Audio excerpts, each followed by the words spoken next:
اللہ کے رسول نے فرمایا، جب کسی قوم میں بے حیائی عام ہو جاتی ہے اور لوگ سرعام گناہ شروع کر دیتے ہیں اور اللہ ان پر ایسی ایسی بیماریاں عام کر دیتے ہیں جو ان کے آباء و اجداد نے سنی تک نہیں تھی۔ کرونا جس نے انسان کو اپنے حقیقی رب کی جانب متوجہ کر دیا۔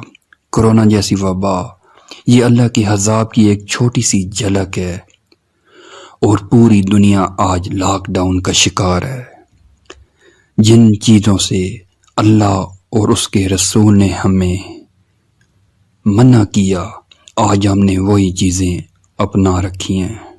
ہر طرف بے حیائی، فحاشی، شراب، زنا عام ہے، لیکن آج تمام بے حیائی کے اڈے، سنیما گھر، فحاشی کے اڈے، جوئے، شراب خانے، جنسی کے اڈے تک سب بند ہو گئے ہیں۔ بے شک میرا رب ہر چیز پر قادر ہے، وہ قدرت رکھتا ہے پوری کائنات پر۔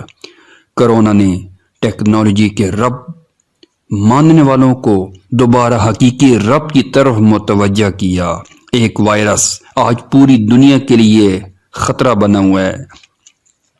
آج ہمیں اپنے رب سے استغفار، عاجزی اور نیاز مندی کے احساسات کو ابھارنے کی ضرورت ہے، کیونکہ اللہ کے سوا ہمارے پاس اس مصیبت اور عذاب سے نکلنے کا کوئی سہارا نہیں ہے۔